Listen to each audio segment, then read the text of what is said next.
दोस्तों, फेसबुक और Instagram ads सीखना एक बात है, लेकिन क्लाइंट को मैनेज करना बिल्कुल अलग गेम है। बहुत से फ्रीलांसर्स ऐड तो सेटअप कर लेते हैं, लेकिन एक महीने बाद क्लाइंट उन्हें छोड़ देता है। क्यों? क्योंकि उनके पास कोई मैनेजमेंट सिस्टम नहीं होता। अगर आप एक बिगिनर है और फ्रीलांसिंग शुरू करना चाहते हैं, तो आज का ये वीडियो आपके लिए सर्वाइवल मैनुअल है। आज मैं आपको ऑन बोर्डिंग से लेकर रिपोर्टिंग तक का वो सिस्टम दिखाऊंगा जो बड़े एजेंसीज यूज करती है। इस वीडियो के बाद आप क्लाइंट के सामने एक एड्स मैनेजर नहीं, बल्कि एक बिजनेस ग्रोथ पार्टनर बनकर खड़े होंगे। Phase 1, professional onboarding, the first impression. सबसे पहले बात करते हैं ऑनबोर्डिंग की। क्लाइंट मिलते ही एड्स मैनेजर मत खोलिए। द एक्सेस रूल, कभी भी क्लाइंट का पासवर्ड मत मांगिए। हमेशा मेटा बिजनेस स्वीट के पार्टनर सेक्शन से एक्सेस लीजिए। यह आपकी प्रोफेशनलिज्म दिखाता है। क्लाइंट क्वेश्चनियर, उनसे एक फॉर्म ब्रेनवेयर, उनका गोल क्या है, लीड्स चाहिए या सेल्स, उनका पास्ट एक्सपीरियंस कैसा रहा।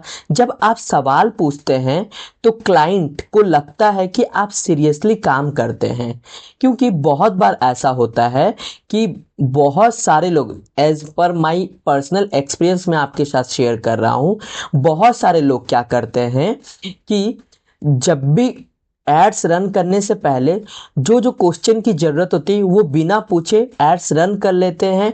बाद में पता चलता है कि क्लाइंट को उसकी ज़रूरत ही नहीं थी। इसलिए पहले चीज़ों को समझ लीजिए, उसके बाद एड्स को रन कीजिए। सेटिंग रियलिस्टिक एक्सपेक्टेशंस, क्लाइंट को हैंडल करने का सबसे बड़ा सीक्रेट है सच बोलना। उन्हें पहले दिन ही बता दीजिए कि मेटा एड्स का एक लर्निंग फेज होता है। अगर आप उन्हें पहले ही बता देंगे कि शुरुआती 7 दिन रिजल्ट्स अप डाउन हो सकते हैं, तो वो पैनिक नहीं करेंगे और आप पर ट्रस्ट बनाए रखेंगे। सॉल्यूशन बेस्ड अप्रोच यही है कि आप प्रॉब्लम आने से पहले उसका सॉल्यूशन उन्हें समझा दे। फेज 3, रिपोर्टिंग जो वैल्यू दिखाए। क्लाइंट्स को technical terms like CPM, CTR से मतलब नहीं होता।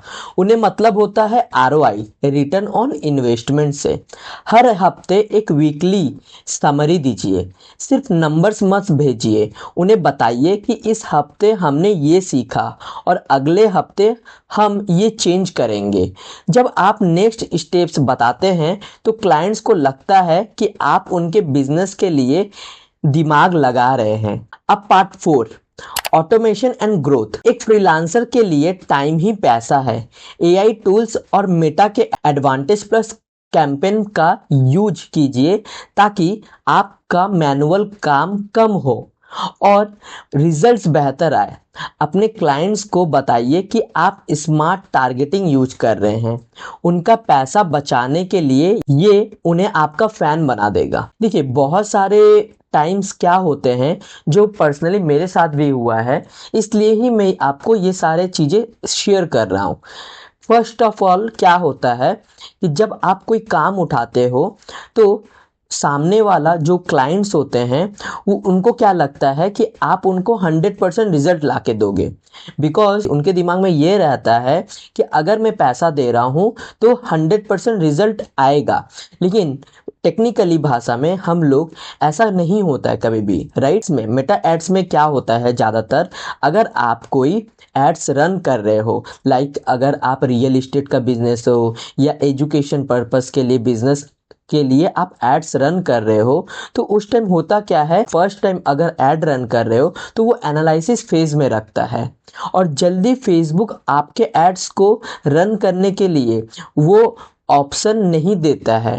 वो आपको एनालिसिस फेज में रखता है ताकि जब आपका एनालिसिस फेज खत्म हो जाता है तब जाकर आपका एड सक्सेसफुल रन होता है। ये क्लाइंट को पता नहीं होता। क्लाइंट सोचता है कि आज मैंने पैसा दिया तो आज ही एड्स रन हो जाना चाहिए। अगर मैं आपको पिछले कुछ क्लास को बताया था, आज के डेट पे अगर आप फेसबुक पेज क्रिएट किए हुए हो तो 24 टू 48 आवर्स या 72 आवर्स के बाद आपको फेसबुक ऐड रन करना है, राइट। अगर आप बिजनेस मैनेजर भी क्रिएट कर लेते हो तो आपको एटलीस्ट 3 दिन या 4 दिन के बाद ही आपको अपना एड्स रन करना है। कैंपेन क्रिएट करने के बाद बहुत सारे लोग ऐसा सोच, फेसबुक पेज क्रिएट कर लिया और बिजनेस अकाउंट भी मैंने आज क्रिएट कर लिया तो आज ही मैं ऐड रन कर लूँ। ऐसा ज़्यादातर होता है बहुत कम केसेस में, लेकिन फेसबुक बहुत सारी चीज़ें की एनालिसिस करके ही आपके एड्स को पोस्ट करता है और आपके एड्स को सबमिट करता है। तो ज़्यादातर ऐसी जो प्रॉब्लमें होती है, बहुत सारे लोगों का अकाउंट सस्पेंड भी हो चुका है हुआ है।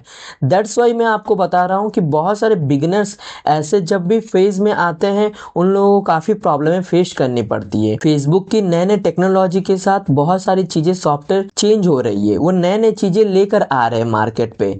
तो दैट्स वाई सिक्योरिटी पर्पज़ के लिए बहुत सारी चीज़ें चेंजेस होती है। दैट्स वाई मैं आपको ये बता रहा हूँ, right. Part 6, conclusion the conversion. तो दोस्तों, मेटा एड्स क्लाइंट मैनेजमेंट सिर्फ बटन दबाना नहीं बल्कि रिलेशनशिप बिल्ड करना है। अगर आपने इन पॉइंट्स को फॉलो किया तो आपका क्लाइंट आपको कभी भी नहीं छोड़ेगा।